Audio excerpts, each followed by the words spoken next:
Selon la loi des Émirats arabes unis, même si une femme est victime, elle peut être poursuivie pour relations sexuelles hors mariage.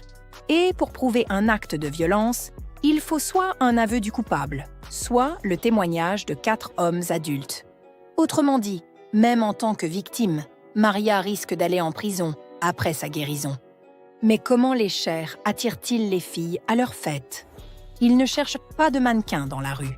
Ils ont tout un réseau d'assistants, agents, chasseurs de tête, managers. Ces personnes fouillent Instagram et d'autres réseaux sociaux à la recherche de beauté longiligne, aux mensurations parfaites. Le schéma est simple, mais parfaitement rodé. D'abord, un message arrive. « Salut, tu nous corresponds. Il y a du travail à Dubaï. » Ensuite, quelques photos de fête où des filles en robe de soirée posent devant des palmiers et des yachts. Puis, un appel avec les détails. Vol payé par le client, hébergement de luxe, aucune obligation, juste être belle. Pour beaucoup, cela semble être un billet pour le paradis. Maria Kovalchuk est très probablement tombée dans ce piège.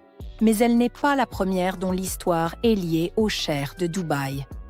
En 2018, le mannequin russe Ekaterina Stetsiuk a sauté du 6e étage d'un hôtel à Dubaï pour échapper à un Cher qui, selon elle, l'avait attaqué avec un couteau.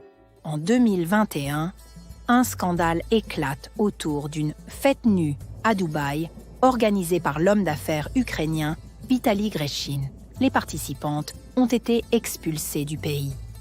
Mais quel est le lien entre tout cela et le prince héritier Hamdan, ainsi que le souverain de Dubaï, le cheikh Mohammed Al Maktoum? L'histoire de Maria a attiré l'attention sur des agences qui prétendent, officiellement, envoyer des filles aux soirées de l'élite arabe. Selon les médias, Kovalchuk aurait pu travailler avec une agence ukrainienne très connue, qui propose des postes à l'étranger, comme hôtesse, danseuse ou modèle d'image. L'agence envoie des jeunes filles en Norvège, en Suède, en France, en Chine et bien sûr aux Émirats arabes unis. Selon les agents, les plus belles sont soi-disant choisies pour des dîners avec des membres influents de l'élite du Golfe Persique et pour des soirées privées avec des personnalités haut placées de Dubaï et d'Abu Dhabi. L'employeur affirme qu'il n'y a aucun service intime, sauf si la fille est d'accord. Les seules conditions seraient bonne humeur, corps de mannequin, grande taille et maîtrise de l'anglais. Mais derrière ces mots flatteurs se cache souvent autre chose.